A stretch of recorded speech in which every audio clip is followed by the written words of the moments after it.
ज्ञान वह दीप है जो कभी बुझता नहीं, जो इसे बांटता है वह और अधिक प्रकाशवान हो जाता है।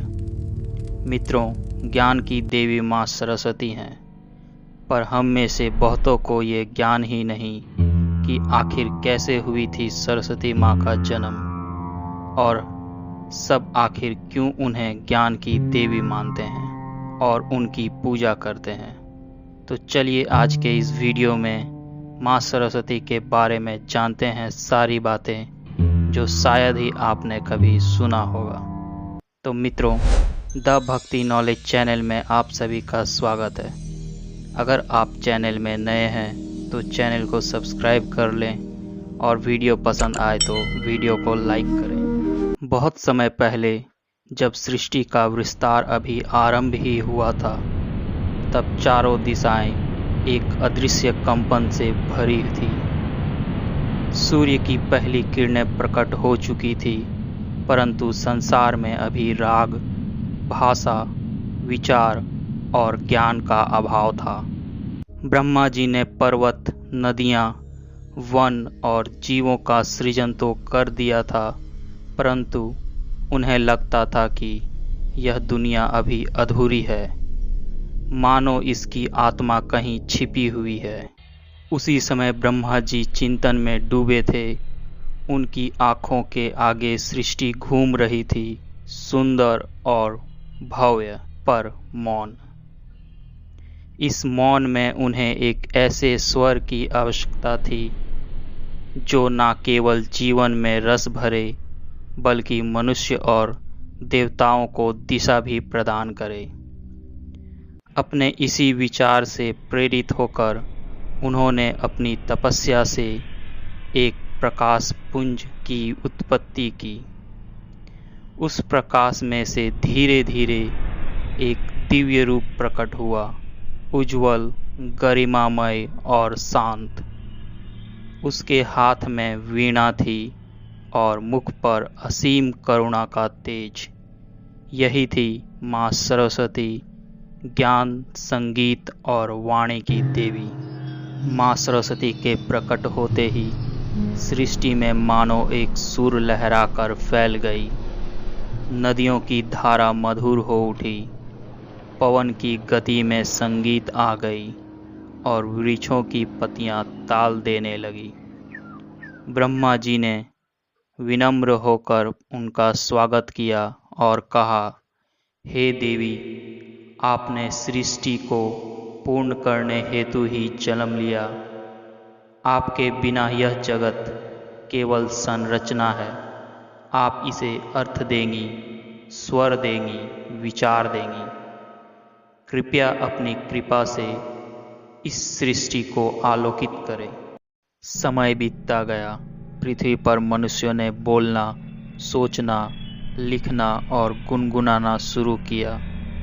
सरस्वती माँ के उपदेश और संगीत ने उन्हें सभ्यता की ओर अग्रसर किया। मनुष्य के मन में जिज्ञासा, बुद्धि और विवेक का उदय हुआ।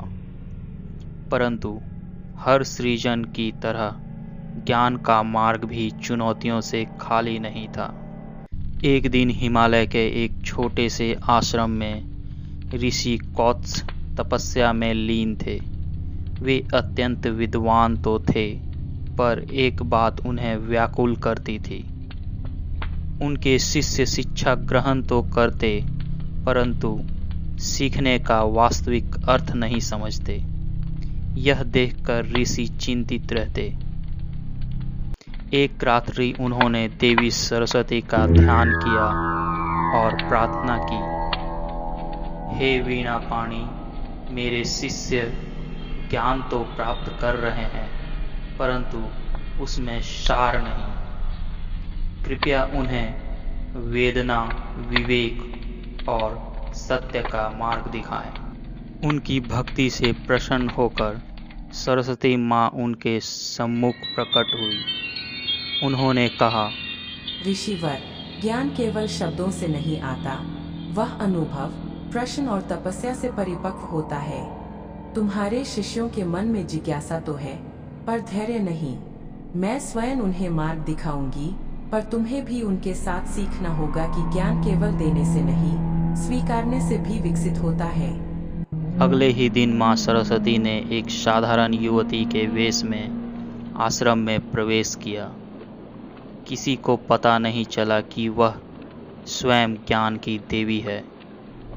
उन्होंने ऋषि कौत्स से आश्रम में रहने की अनुमति मांगी और बदले में आश्रम के कार्यों में सहयोग का प्रस्ताव दिया। युवती के रूप में माँ सरस्वती ने शिष्यों के साथ साधारण जीवन बिताना आरंभ किया। वह उन्हें सरल प्रश्न पूछती।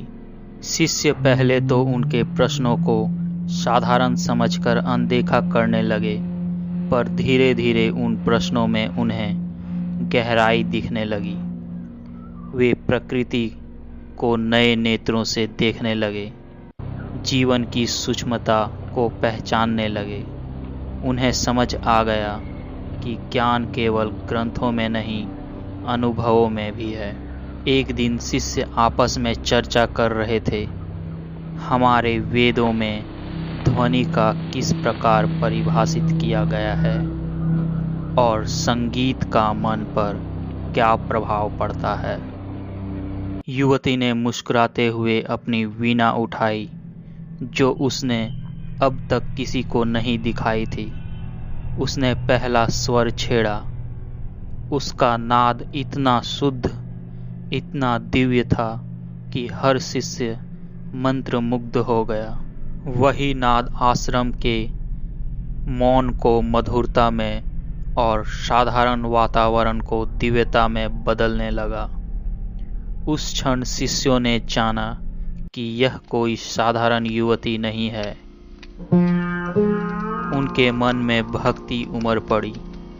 ऋषि कौत्स ने भी अनुभव किया कि यह वही शक्ति है जिसके लिए उन्होंने प्रार्थना की थी। सबने विनम्र होकर प्रणाम किया और बोले, हे देवी, आपने हमें ज्ञान का वास्तविक स्वरूप दिखाया। विनम्रता, अनुभव और सत्य, कृपया हमें मार्ग दिखाते रहें। माँ सरस्वती ने आशीर्वाद देते हुए कहा, ज्ञान तभी सार्थक है जब वह अहंकार नहीं, प्रकाश फैलाए। स्मरण रहे, वाणी पवित्र तभी है जब वह सत्य बोले। बुद्धि तेजस्वी तभी है जब वह विवेक के साथ चले। यह कहकर वे अपने दिव्य रूप में प्रकट हुई। पूरा आश्रम प्रकाशमय हो उठा। शिष्यों को अनुभव हुआ कि उनकी बुद्धि मानो साफ जल की तरह निर्मल हो गई।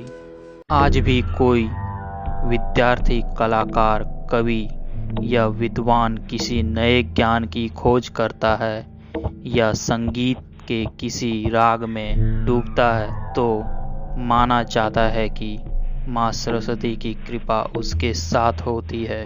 वसंत पंचमी के दिन लोग उनकी आराधना करते हैं ताकि वे विवेक, बुद्धि, शांति और सृजनशीलता से परिपूर्ण रहे। सरस्वती पूजा की शुरुआत किसी एक व्यक्ति ने नहीं की। इसकी उत्पत्ति ऋग्वेद काल में हुई और इसे ऋषियों, गुरुकुलों और बाद में पूर्वी भारतीय समाज ने विकसित किया।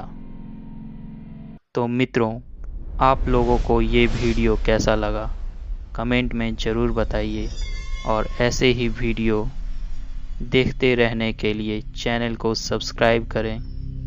जय माँ सरस्वती।